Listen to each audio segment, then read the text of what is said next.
Well, welcome to the Stone Roadie podcast. It's the one you don't want to miss. It stars Craig Reed, the Stone Roadie, and Griff, the rocket scientist. Let's not forget Kathy Godsey and all the old friends that come along. Lord, we'll be talking Skynyrd and leaving you with a song.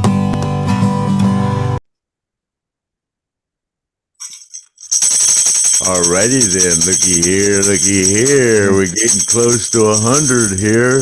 Podcast 88 of the Stone Roadie Show. And action. Alrighty then, looky here. My name's Craig Reed, the host of the Stone Roadie Show. And like I said before, this is podcast 88.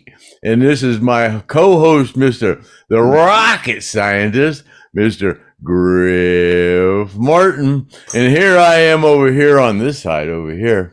This is me down at ROCKIN for a Reason here last week, and singing backup vocals with Chad Lane on the song, "What's Your Name, Little Girl, What's Your Name?" I had a good time down there, and I'm going to let Griff take it over from here. We got a jam-packed Stone Roadie show for you. A lot of people looking forward to this one, so to see what we got to talk about on this edition, 88th edition of the Stone Roadie Show. Take it away, Griff.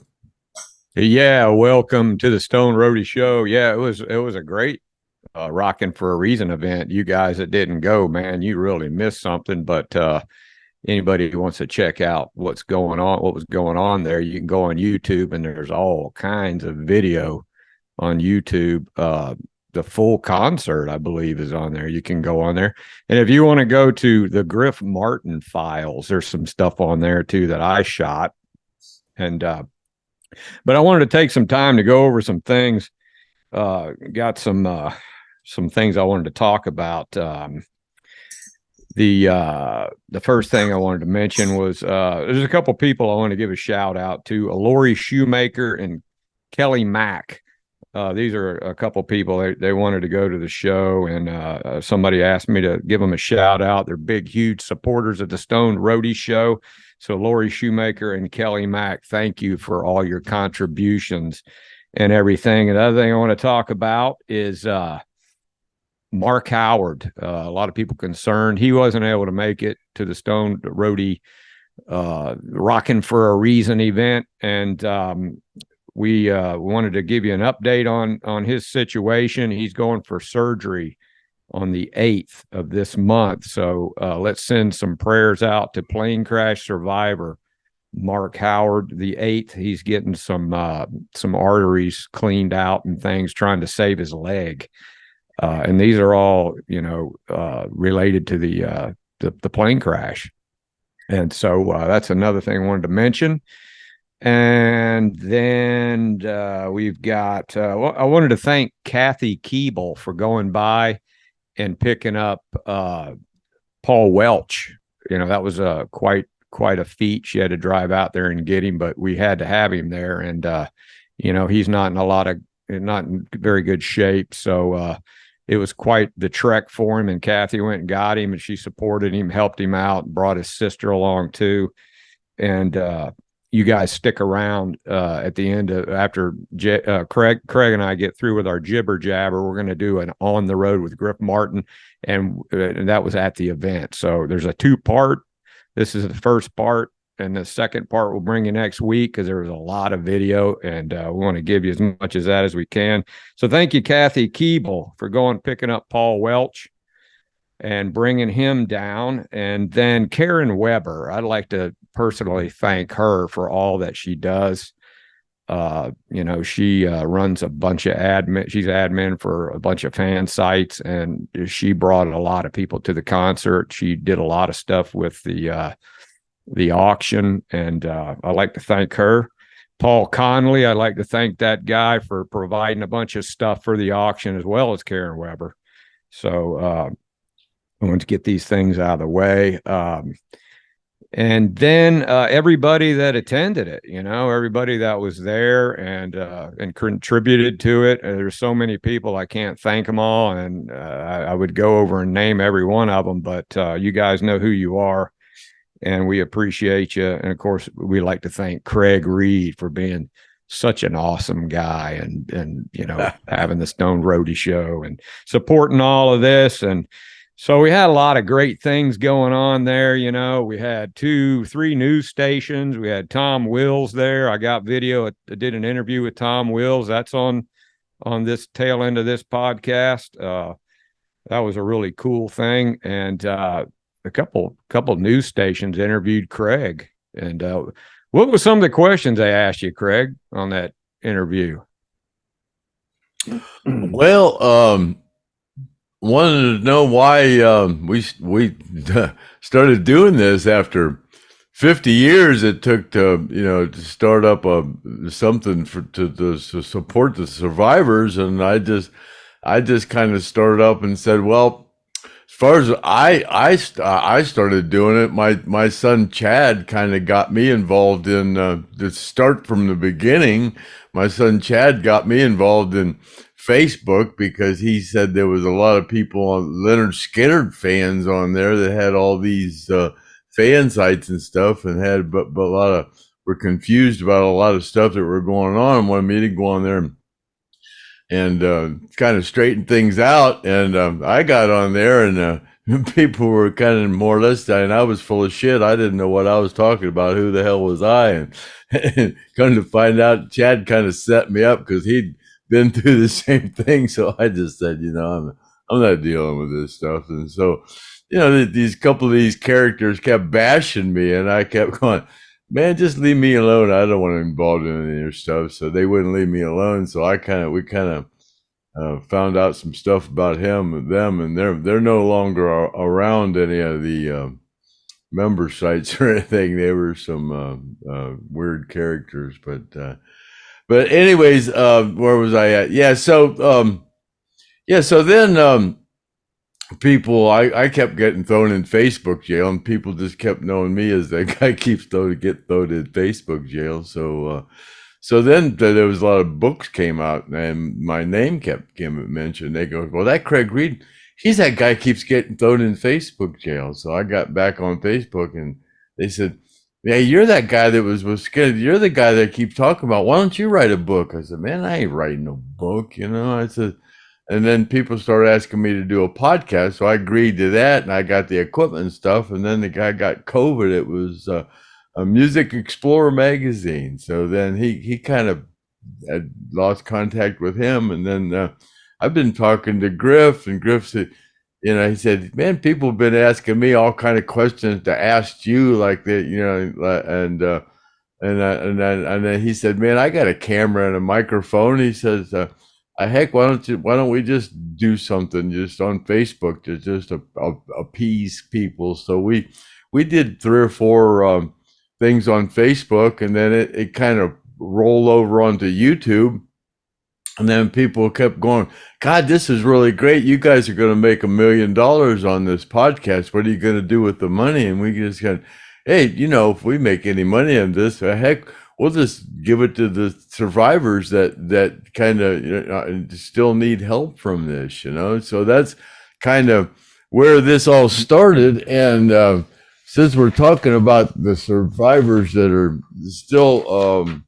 still around, I think I got a list here. I think there's 15 of us. There's Artemis Pyle, Leslie Hawkins, Kevin Elston, Clayton Johnson, Mark Frank, Craig Reed, Gene Odom, Kenny Peden, Paul Welch, Steve Lawler, Mark Howard, Jim Brace, and Bill Sykes. Those are the people that are still alive that were on the plane. Now, Bill Sykes, he was the Pepsi film crew camera guy. Jim Brace, he was with Clearlight Lighting. And Mark Howard, he's one of our recipients from people who got hurt pretty bad on the airplane. And I have a personal connection with Mark Howard because we were sitting in the same seat.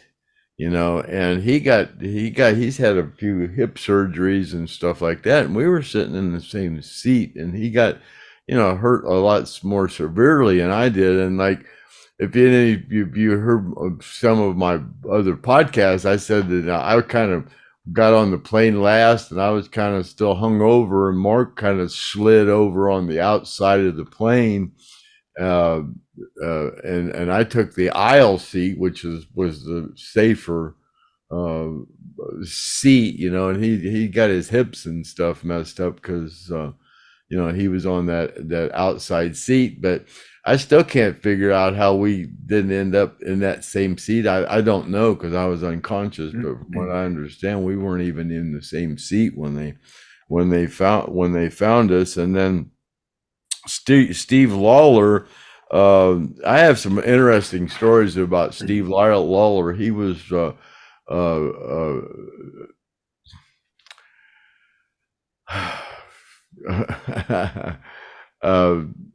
God, how do I keep Rick Howe? God, not Rick Howe. The guy that wrote the book. Come on, help me out here. You talking about Turn It Up book. you talking about this book? Ron Eckerman. God, Yeah. Ron Eckerman. I have brain damage. Well, man. Craig, that's why you survived the plane crash, because you were numb. Your body was limp. Sometimes, man, names just escape me. But Steve Lawler, he was Peter Frampton's production manager, and he come out with us as a lighting guy, and we let our lighting guy, Bob O'Neill. We had a lighting guy for forever who would have been on the plane, but we were going through some management issues, be like, why would we need to bring out a lighting designer when we just kind of brought on Ron Eckerman's lighting company, and it came with the lighting designer, so that's why Bob O'Neill wasn't on the plane. There's a lot of issues because Ron Eckerman, he was gonna kind of be the manager of the band. He was he came in as a road manager, because that whole, like I was saying about like Steve Lawler came in was with the production manager. He had more or less the whole production staff from Peter Frampton. He brought over to Lynyrd Skynyrd, and a real professional organization he'd brought over there, and that had just started, and Ronnie was fixing to phase Peter Rudge out of management and bring in Ron Eckerman as that actual manager, not phase Peter Rudge out totally, but really hand a lot over to Ron Eckerman, because Ronnie felt that Peter Rudge was getting way too much of a percent of the band. I think Peter was getting like 26% of the profit of the money that Skynyrd made, and I don't know if that's kind of where this plane crash, who was responsible for us being on that plane. I mean, it was like that. Like I said, this was a management transition, so I think it was just kind of something that was overlooked. It certainly wouldn't be something that was like the people were asking, kind of boggled that a band that had made millions of dollars, the crew from 50 years ago would still be left in this kind of situation and still be suffering, and they're saying, there's kind of questioning why we're only taking care of 5 of the people that were on the plane, and basically because those everybody else has kind of been able to function normally in life, after the crash. Paul Welch and everybody else and Mark Howard and everybody and Leslie were pretty severely hurt after this. And, as far as I'm concerned, everybody on that plane deserves some kind of compensation. I don't know if any of you have ever been in a situation where you were in an airplane that was in the air and it ran out of gas, and you were spent 10 or 15 minutes of your life not knowing whether you were going to live or die.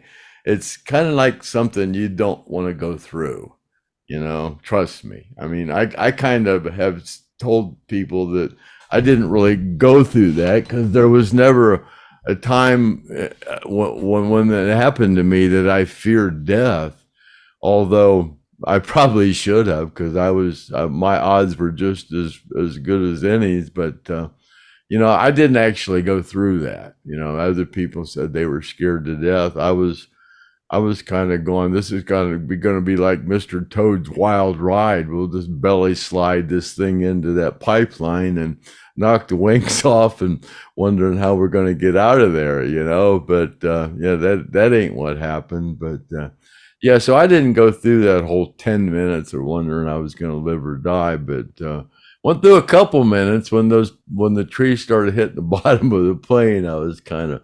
Didn't you say when the plane made that bank to that turn around, and that's when you realized there wasn't going to be anywhere to land? When I heard twish, twish, twish, my butthole kind of puckered up then, but I still didn't really ever fear dying, but I could have, but I don't know. It's like, it's like I heard Mark Howard say that he was scared to death. Well, his day-to-day job would have scared me to death. He was a rigger. I can't deal with heights. So when he got up in those rafters every day from day to day, I couldn't do that, and for him to be scared to death in the plane going down, just to do his job would have scared me to death. Go up in the 200 feet in the building. I can't really do heights. So, but I'm kind of a daredevil, but the heights bother me. I've done things that,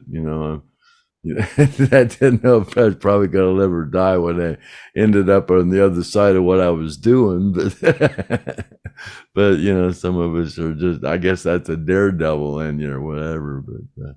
But anyway, I don't know how I got off on that jibber jabber. But then we got, Paul Welch, who was with Shoko Sound. He was the monitor guy. His main one of his things he did, which the musicians really appreciated, was when Ronnie whistled.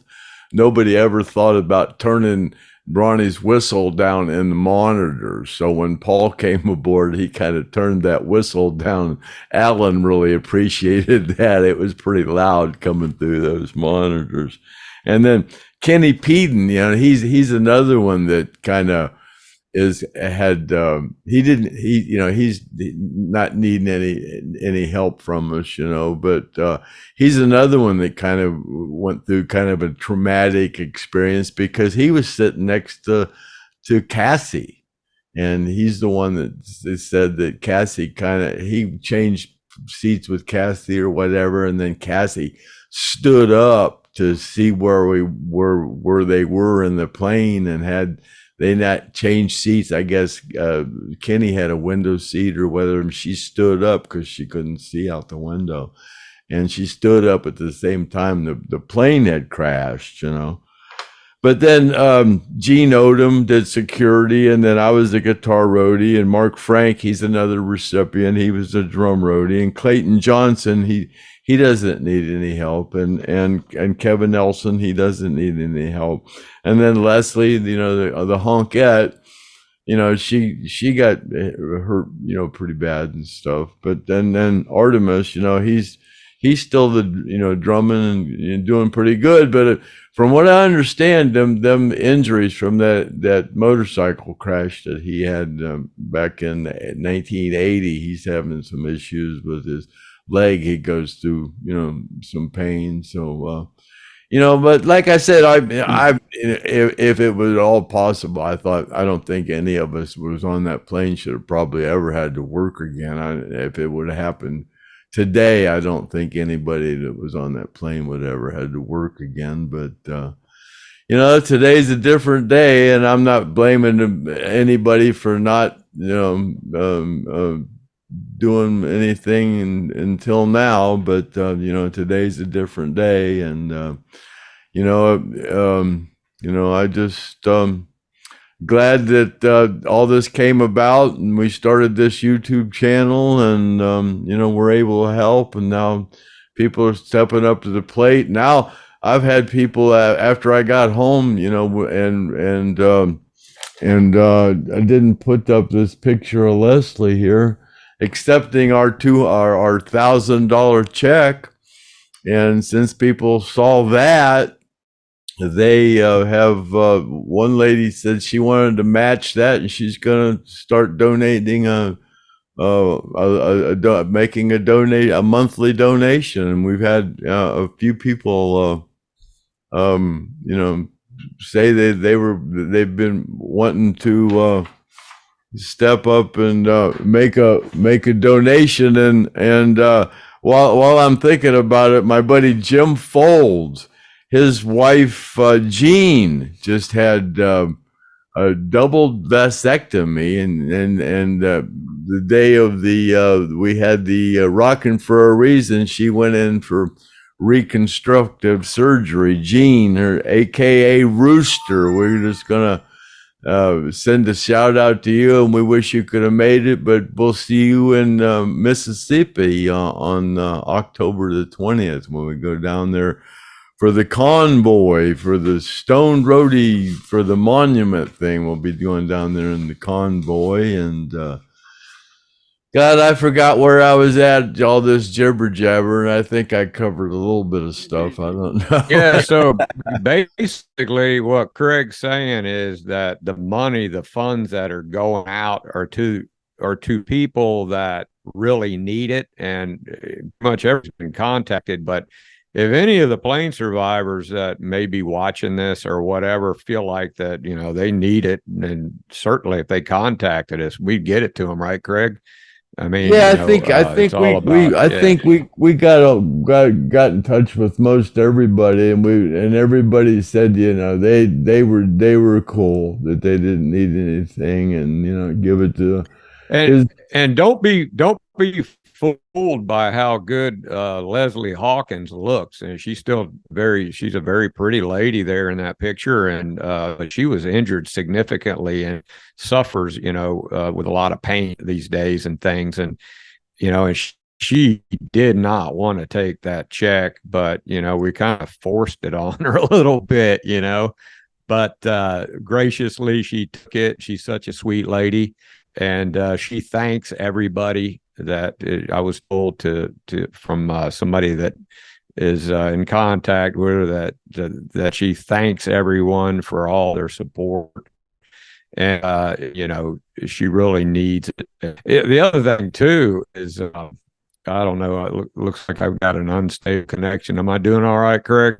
Yeah, but since you're talking about that, I talked to Paul Welch down there. Oh my gosh, yeah, he was just so appreciative that after 50 years, so finally, because they felt like they've just that happened, they'd just been pushed to the side and nobody cared, and it just makes them feel good that after 50 years, people are showing their support as to what happened. And Mark, I know you've been in contact with Mark Howard as well, and Gene Odom, really, used the money, and Mark Frank, Mark Frank's gone through a lot of issues from this, and he's, living in a assisted living facility now, and everybody that's getting it's really well deserved. But like I said, everybody deserves it, but there's just not enough money to support 15 people. You And, know? that's why, Gene Odom, he wanted to help, and he's the one that actually started Rockin' for a reason. And, he lives in Inverness, Florida, and to logistically handle all of the things that were going on in Jacksonville, he kind of let Chad Reed take over, and Chad knocked it out of the park, man. That guy, what a great organizer. He put the whole thing together, and it turned out huge success. The Rockin' for a Reason raised thousands of dollars. All the entertainment there was top notch, hit it out of the park. Everybody loved it. And yeah, like I said, at the end of the after we get through with our jibber jabber, you guys stand by for the video after this. But and then, there's just so many people that made it happen, like Automotive driving Craig down, uh, from Ohio. And then things happen, like the generator, right, Craig? We Oh found my out we God. didn't tell Yeah. the story on That generator, well, Chad asked the guy over there at the armory if there was adequate power, and the guy said, "Yeah, we got plenty of power." Well, as soon as me and Automotive got down there, Chad got a phone call from the guy that went over there from the sound company, going, "Man, there ain't near enough power over here. We need a generator." And Chad and I goes, "Chad, the first thing you do is make sure you got a stage big enough to fit in there." And he goes, "Well, I went over and then you make sure you got enough power." He said, "Well, the guy said we got enough power." I said, "Well, here it is the day before the show, and we got to get a generator." And they needed, we had to rent a generator, and then they had no way to get it there. And they wanted $250 to take it there and drop it off, and $250 to deliver it. So Chad's trying to find somebody can do it, and got the proper hitch to do it with. So Automotive, he said, "Well, my Infinity's it's got the trailer package on it, but he had to go buy a $100 trailer hitch to go on it." And then we got over there. Yeah. And then the gig was we had to pick it up Friday night. Then the gig was Saturday, and they were closed Sunday. So we had to stay a whole nother day to take the generator back on Monday. And we had to drive all around Jacksonville for 3 hours taking that generator back before we could take a 14-hour trip back to Ohio. So I'm still kind of burnt out. I am too. Yeah, it's hard on it. I'm 72 years old, man. Yeah. I keep forgetting I'm 72 years old, especially when I get down around a party atmosphere. I start doing things I forget how old I am. Well, Automotive, he saved us quite a bit of money by going and picking that generator up, and that's money that comes out of what goes. Oh my God! Yeah. So all that hotels and all that, he picked up all that stuff. He's got to get some of that money back, man. We're waiting on the dust to settle to see exactly how much that they will get, but it's going to be a substantial amount. Well, they got a place, they got that place down there, and it just, it wasn't set up for food or refreshments, so they had to bring all that in, and then you had to have licenses for all that, and Chad kind of set it up with some guy he knew that brought it in, but they sold out of beer at 10 o'clock or something. I don't know. They totally sold out of beer. I don't think they expect. I never even got a beer. I was so. I mean, anybody that shows up at a Lynyrd Skynyrd concert, that they're known for beer sales. Every band I ever worked for, Marshall Tucker and Lynyrd Skynyrd, when they play someplace, I always set the records for alcohol consumption. Well, there's some other good things that came out of that too. The talent that was there, Sweet Melissa and Slickston Revolver and Street Preacher, all those guys.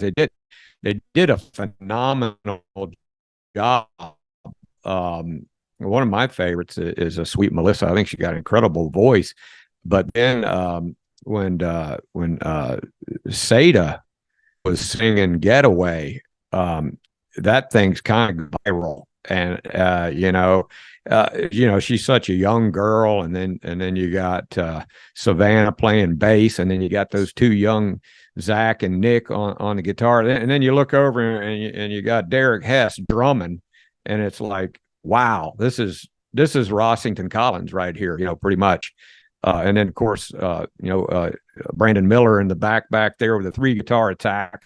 Those guys were phenomenal, and you got to check out YouTube with Getaway. And you know a little something. Dale Krantz wrote all that stuff, right, Craig? And you said you were there when she wrote Yeah, that. we went out to El Paso, Texas, man, with Rossington Collins Band, and I went and bought her a typewriter, and she sat out in that front room out there and wrote all those songs. Yeah, she did a phenomenal job with that. Yeah, that stuff's 43 years old. I don't know what the percentage of people that still know that, can listen to Getaway and say, oh, that's Rossington Collins, but I wouldn't say it was a very big percentage. And 43 years old. God, anybody under 50 wouldn't even know what that song was, and yeah. But keep your fingers crossed. To a lot of people, that's a brand new song, and yeah. And from what I understand, there's the people that saw that are going, wow, Yeah. and it's going to be kind of like redone, I guess, from what I'm understanding, which would be great, Yeah.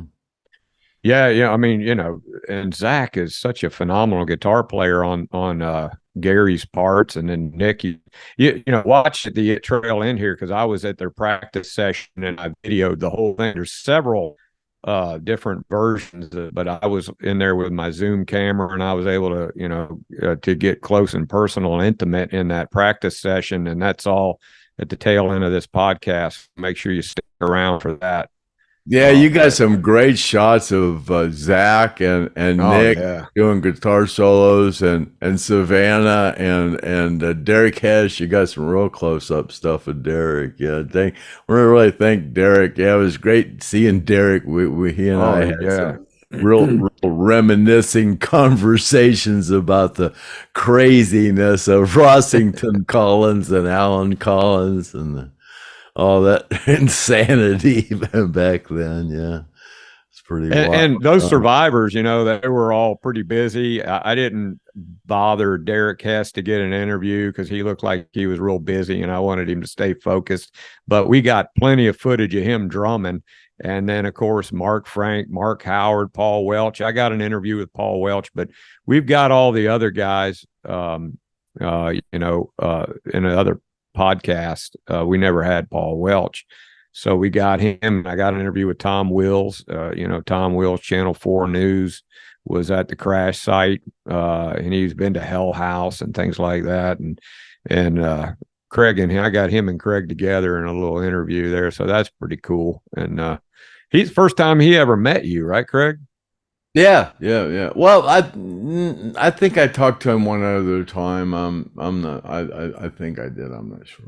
But yeah, it was the first time you ever met him. That's what he told me, that he finally got to meet you. So you may have talked to him on the phone, but and then I did hear a rumor that Donnie and Johnny were going to show up, but something happened. They couldn't make it. I don't know how true that is, but hey, man, if you guys are listening and that's what you were going to do, that would have been great, and we appreciate it if you would have, been able to do that. But that would have just topped the night off. It was a great time, but I heard that there was some negative stuff going on about, the people were trying to say that that it was advertised that the proceeds were going to go to this forgotten survivors, and that they didn't really believe that that was the case, that it was a fraudulent deal like some of the other stuff that had happened. But it's, it's a shame that that happened. I think if that negativity wouldn't have happened, there would have been a lot more people there. Yeah, so a lot of people believing that it was a big scam job kind of messed with our ticket sales, and and that was not the case, because it was all legitimate, and now everybody's got a little egg on their face, the people that were starting that crap. But it all turned out good. It was a complete success, and just so many people made it happen. And now it's kind of going crazy. People want to give more money and stuff, and they've been contacting Craig, and hey, we want to give some more money. So hopefully, we'll find some billionaire who needs to get rid of a little money for tax purposes or something, and throws us, maybe $200,000, something like that. So if you we'd like to, I think I think we'd like to do it again sometime. I think, even Derek was really into it. He kind of said, man, if they were backstage talking about ways to do songs and ways to end songs, and he was going, yeah, if we ever did this again, we could do it this way and this way and this way. It'd be really cool. And yeah, that was man, I really want to thank all the musicians that were involved in that. They all did it for free, and they all donated. Yeah, and they were all really into it. It was really, really great. It was really, really inspirational kind of thing to raise money for those people. It was really, really cool, But we got plenty of footage and stuff. So I don't know if you got anything else you want to say, Craig. No, man. Yeah, we've looks like I'm getting a little weather rolling in. I'm starting to get a little unstable internet issue going here, so maybe we should just jump into the On the Road with Griff Martin and let you guys see some really cool footage. Yeah, we'll probably have a part 2 of this somewhere down the road. Definitely, here. yeah. We got a lot of stuff. Yeah, so yeah. And maybe we can bring some of the artists back and talk about, how much fun they had and stuff. Sweet Melissa, Seda, and Zach, and Nick, and all those guys get them back on here. Bobby Sanders, that's another one I want to mention. That guy is such a phenomenal guitar player and singer. He got up there at the beginning, and old Bobby Sanders, he's always, wanting to help this guy. I can't say enough about Bobby Sanders with that, with his cool song, and he started everything off. And man, we love you, Bobby, for always being there. And he's such a helpful guy, and he brings like dozens of people, paying people, and then he donates, money all the time. So, hey, Bobby, man, we appreciate you, buddy. We really appreciate you. Yeah, and I have a special interest in this whole last thing, since this whole Rossington Collins kind of thing come up. I've been knowing Dale for, oh my God, a long time, and like I said, I was out there with Rossington Collins, and then when she was first got involved, before when they were looking for a singer, and they finally, decided on Dale and took her out there, and she was like, whoa, just kind of like right, overwhelmed with the whole, I'm going to try to fill Ronnie's shoes, and how am I going to do that? We're going to go to the studio, and oh my God, I'm a songwriter. Oh my God, I've never kind of done this before. And then I went out and got her a typewriter, and she wrote all those songs, and I'm kind of curious as to her feelings on the reincarnation of some of this stuff, and if she saw Seda singing this stuff and how she felt about it. I'm kind of really kind of curious on her take on the reincarnation of all this Rossington Collins stuff, and and how she feels about Zach, kind of, even looking a lot like Gary and stuff. Yeah, kind of like a reincarnated Gary, Yeah, well, you were there when Dale actually met Zach, and she was kind of like looked at Zach and went, "Oh my God, you look like a lot like Gary." It was kind of like overwhelmed of her. Yeah, so. She gave him a big old hug, and it was overwhelming. So yeah, maybe we can, maybe we can get her to write a song for Zach.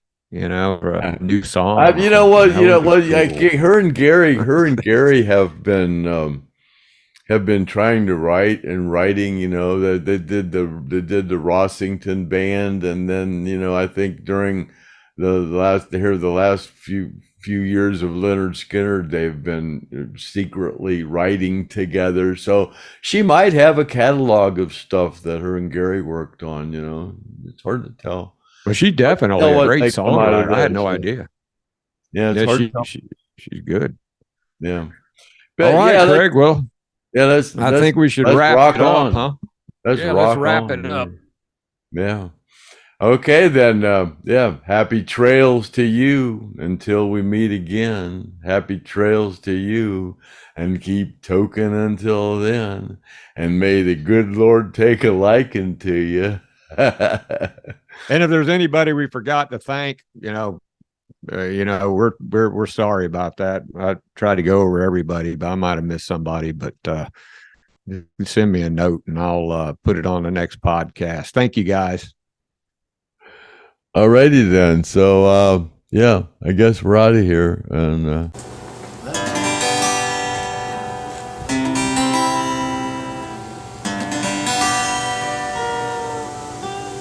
Well, welcome to the Stone Roadie podcast. This is the one you don't want to miss.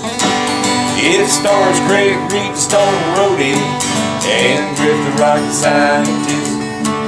Let's not forget Kathy Gottsy and all the old friends come along. Lord Willie, talking Skinner, and leaving you with a song. Okay. Looky here, as Craig says on the Stone Roadie podcast. Griff Martin on the road again. And this is covering the ROCKIN for a Reason, 29th of July. I just pulled up to the Van Zant house where some people are meeting. And this is the sign, the marker outside of the house. This is what it looks like now. Pretty nice day, a little overcast and rainy.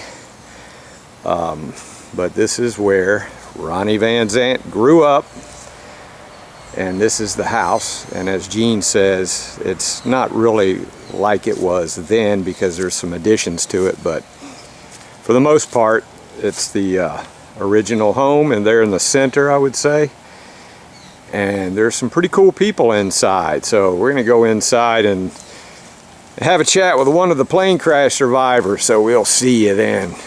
Okay, as I said outside that we were going to come inside, we had an interesting person here. This is Kay Coates and Paul Welch. Now, Kay Coates, this is Paul Welch's sister, and Paul Welch, of course, he was a sound guy with Shoko. Is that correct? One of three. Shoko guys. Four right. Total, including Kevin Olson. Yeah. Who always did Skinner's house sound. And this was on the Street Survivors tour, yes. Which was started in '77, correct? It's Tour of the Survivors. Tour of the Survivors. That's Okay. Keep me straight. Okay.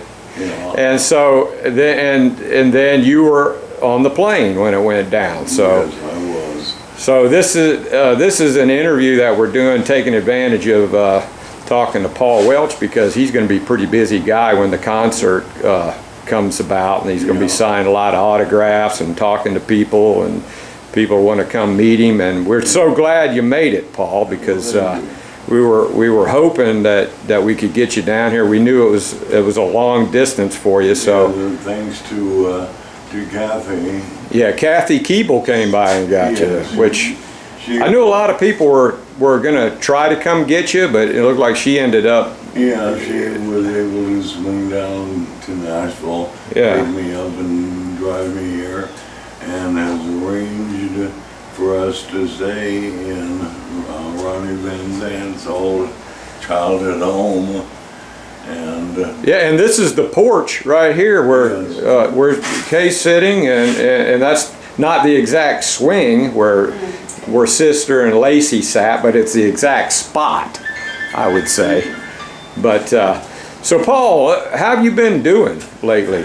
You've been hanging in there? all things considered, I'm Yeah. doing as well as can be expected. Better than I deserve, as the saying goes. I'm enjoying connecting with people I have not met, you know, like yourself, for instance, and Well, we met back at the memorial unveiling, yeah. but again, you were so busy that you couldn't remember me at the time. no, you know. there were so many people, so many things happening Right. at the dedication of the memorial. But I do know that today, for the first time, well, I believe it today for the first time, I met Aunt Jane Van Zandt, and great to hear her and some of her stories and some of our reminiscences, some of our memories of people we know or knew in common. You know, be they Ronnie, obviously, and Jimmy, and Z, who were also cousins of Ronnie, and we've spoken of Donnie and Johnny, and You worked with Donnie when 38th Special. yeah, I did sort of work with them. They did a show, and I accompanied them to the studio in Denver, where they did the post-production touch-up cleanup work on a King Biscuit Flower Hour. They recorded at the Rainbow Music Hall in Denver, Colorado. And I don't have any idea of the date, sometime in the 80s, but that's all I know. Well, one thing that was really interesting, and I was talking to Paul earlier about that, is a lot of people don't realize that one of Ronnie Van Zant's pickiest peeves was his monitor. Yeah. You know, and if you didn't have the monitor just right, you know, you could see him. I've heard he's even kicked in the speaker before, you know, and because he didn't enjoy it. So I was asking Paul, you know, what was it like, man, trying to be the monitor guy for Ronnie Van Zant? And tell me that story about the whistle. Okay. Now, I didn't know Ronnie's reputation for difficulty in doing.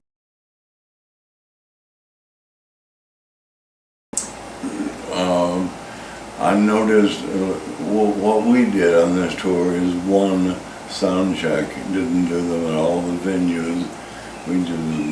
We learned the material as the band played, and the first time they played That Smell, I noticed in the song where Ronnie did that, you know, hellacious, That loud shrieking whistle, yeah. And we didn't, no one commented on it, but it was painfully loud on stage because, you know, his microphone in the monitor system fed these slant monitors all over the stage. You know, most band members had their own monitor. ARTIMUS had his own monitor system in parallel with the show called monitor system. And in addition, there were, on each of those monitors were being powered by 600 watts of crown power. And we also had two side fill stage monitors that fired across the stage in a wash sort of situation. And each of those side fill monitors was powered by 1800 watts of crown power. So there was quite a bit of sound reproduction stuff on the stage, and that whistle in close proximity with that kind of power, it was extremely attention. Right. So when Ronnie sent that whistle out, it was really loud, and it was uncomfortably loud, right? Yes, quite so. And so I noted where it happened.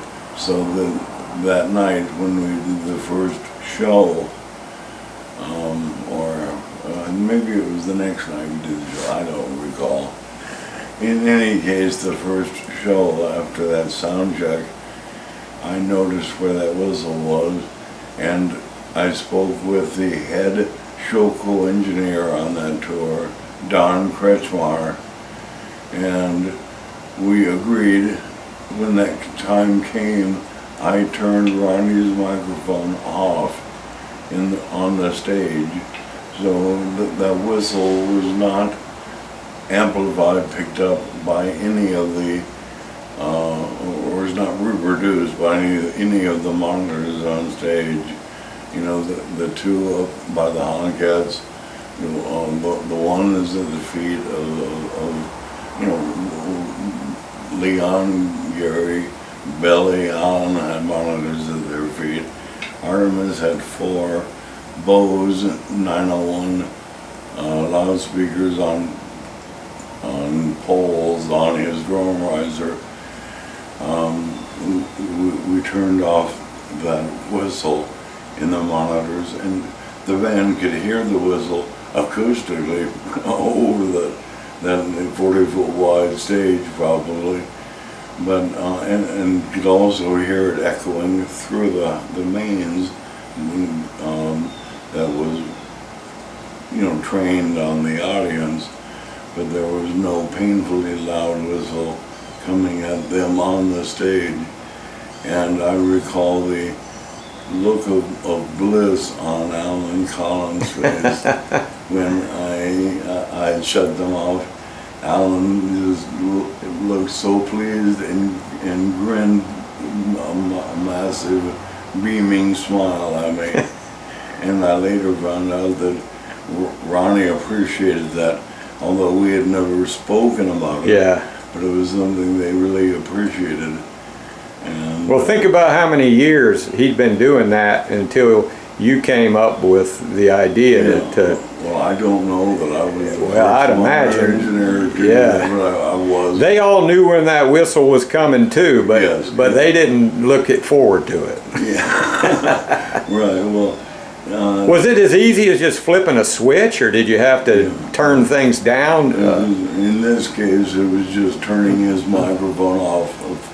Gotcha. Flipping a switch, and then immediately turning it back on, a mute switch, and the band appreciated it, and. I don't know that I was the first engineer who'd done sound for Skynyrd who thought of that, but I do know I had to have been one of the first, because they had been touring before the tour of the Survivors started, and I'm sure they had done That Smell or I Know a Little or some of the hot Street Survivors numbers on those tours, on previous shows. Right. And so others may have thought to turn the microphone off. Well, that's probably one of many ideas that you probably would have come up with had you been able to go through the rest of the tour. Indeed. And But you know, Griff, he's going to have his memoirs. yeah, I was just going to mention that we don't want to talk too much about Paul's past and give too much away, because Kay is working with Paul on some memoirs, and they want to get those things together, and she's doing some interviews and things like that with him. So and he was only 23, and he already worked with, I don't know, 50 at least top name acts at that point. Oh yeah, right. So that's all those stories. Of course, the Skynyrd stories will be there too. Well, one thing we want to mention is today's Paul's birthday, right? So it's a how many years is it, Paul? 69, I think. 69. Well, you're a young man in the Skynyrd group. You know, you're still in your 60s.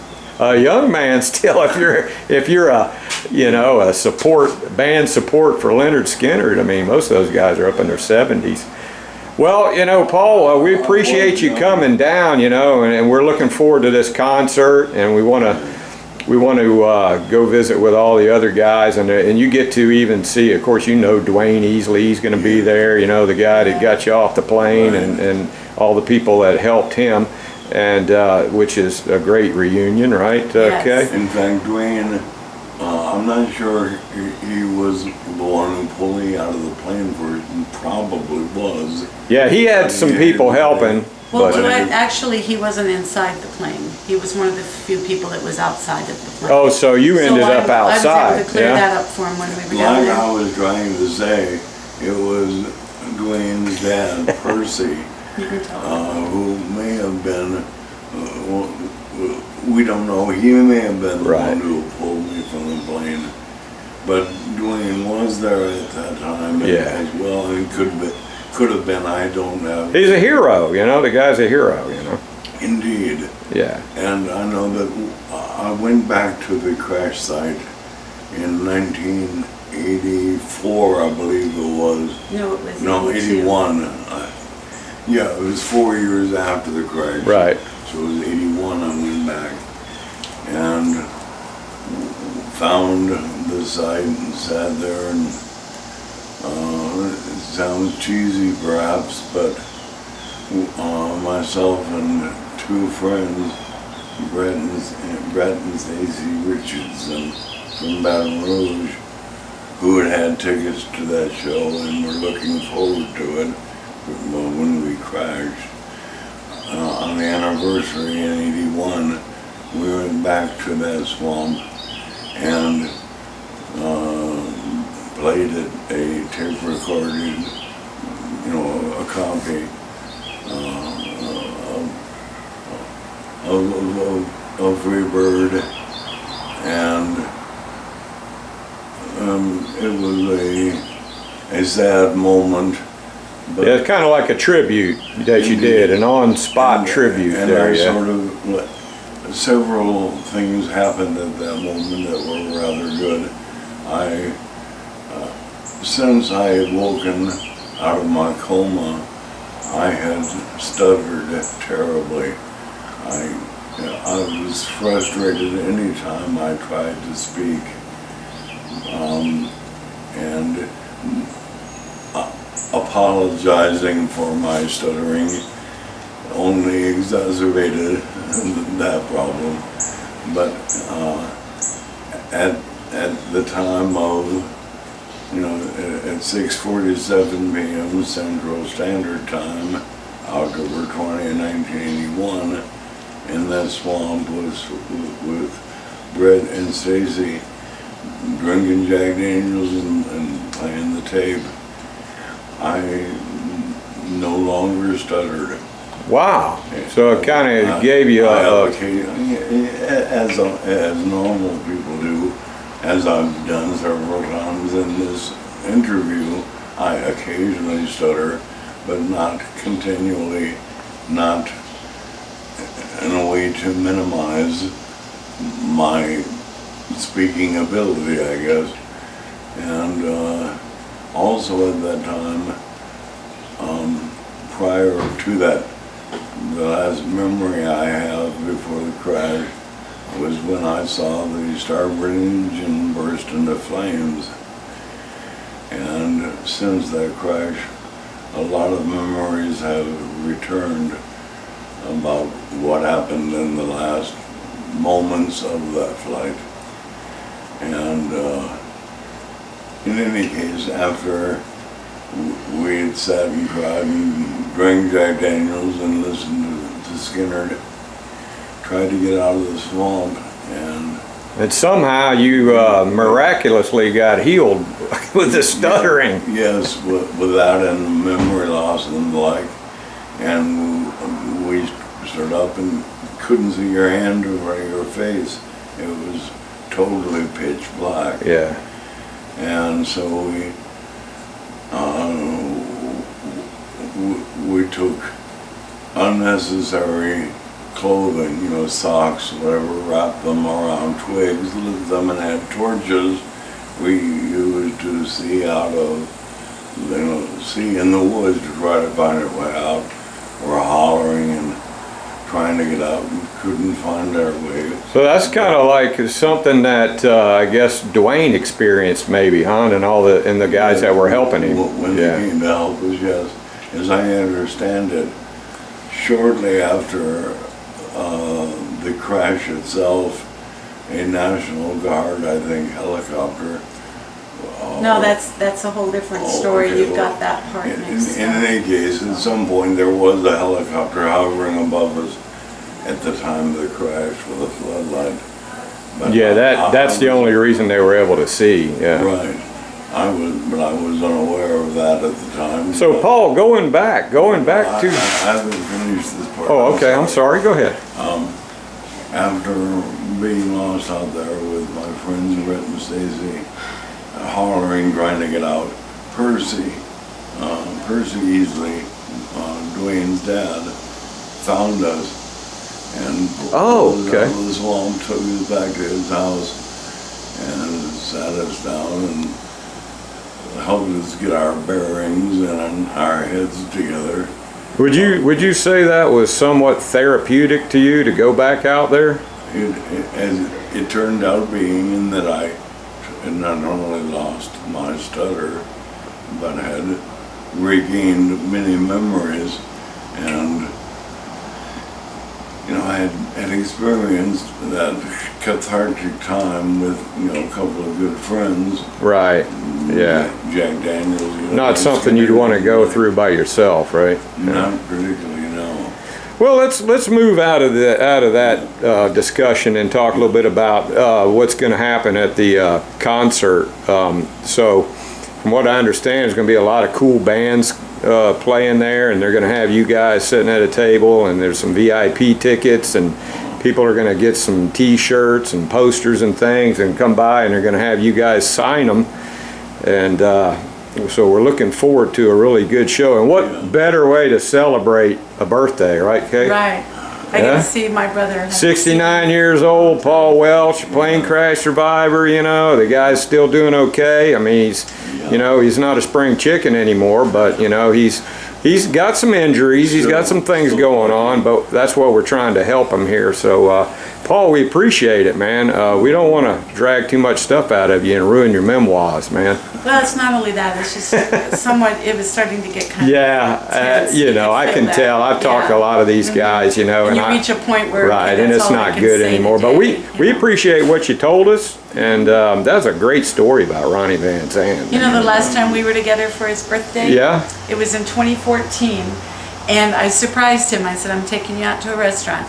And who was there but Ed King and his wife Sharon. Wow, how cool was that, so right? That was in 2014, and that so was you had a good little visit with Ed King. Yeah. Well, we'd met a couple times before. Yeah. But we'd not gotten together socially, had dinner together or anything. Well, and tragically, we lost him. Well, no, I know, but that's what I mean is I always take care of my brother, so I look up to him. He's my hero. So. Well, look at us now. We're sitting out here on the Van Zant porch, right?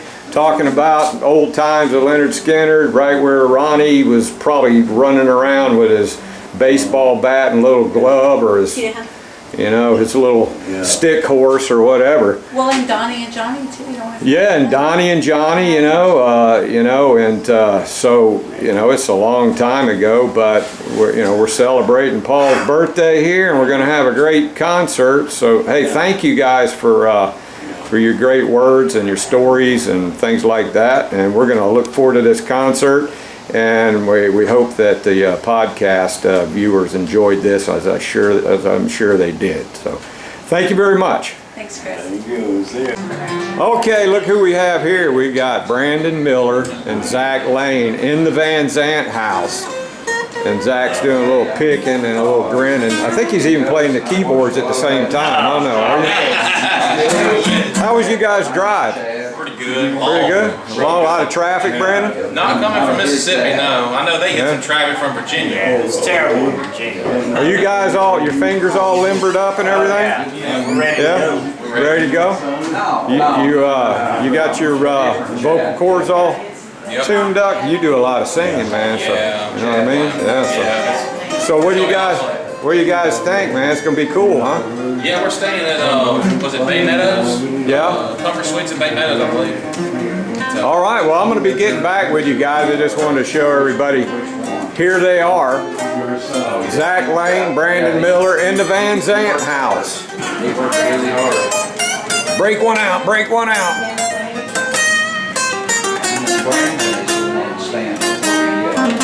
Jerry Lynn. There he is. So we're in the kitchen of the Van Zant home. This is the first time Craig's been here since '77, and he just had a bowl of spaghetti, and he's getting ready to sign this guitar that Karen Weber brought, and we're going to kind of zoom in on it over here. If you use a silver, you have to draw on the silver here to make sure it works. That's where you can use it on.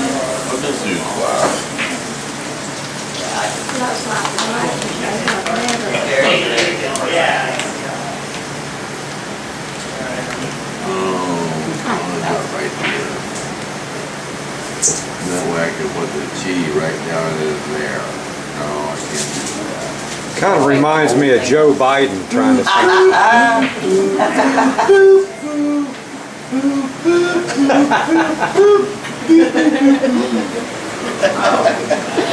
Where am I going to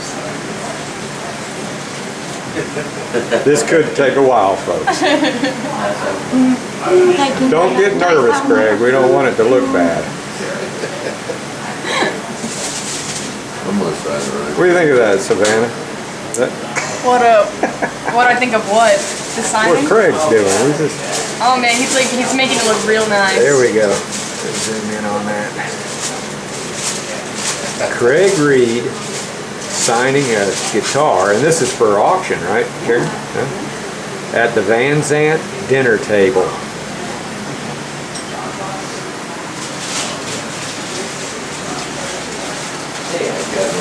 There it is.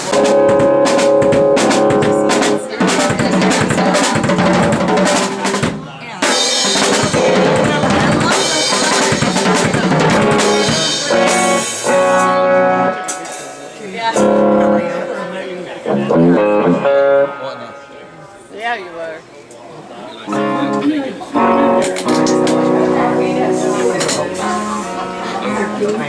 I'm Nadine. Charlie's playing bass. Oh, okay. We've been around the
All right, here we go. Listen, 1, 2.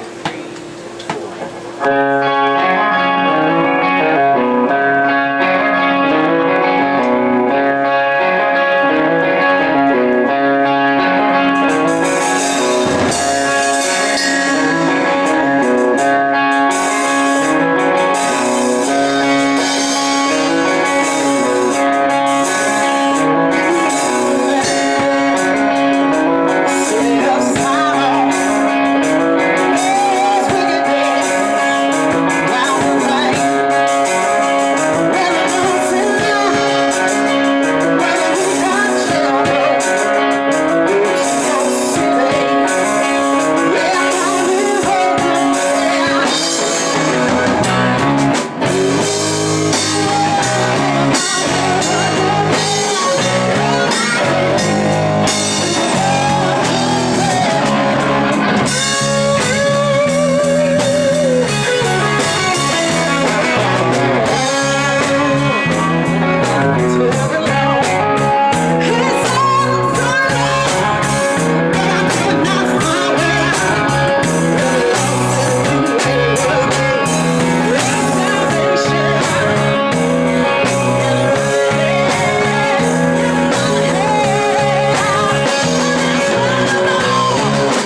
Okay, I got you now. I got you.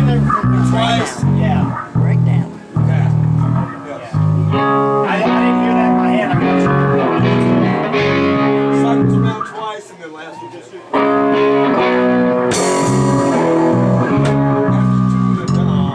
Oh, you want to do? Okay. So they're doing. He's wanting to do. So.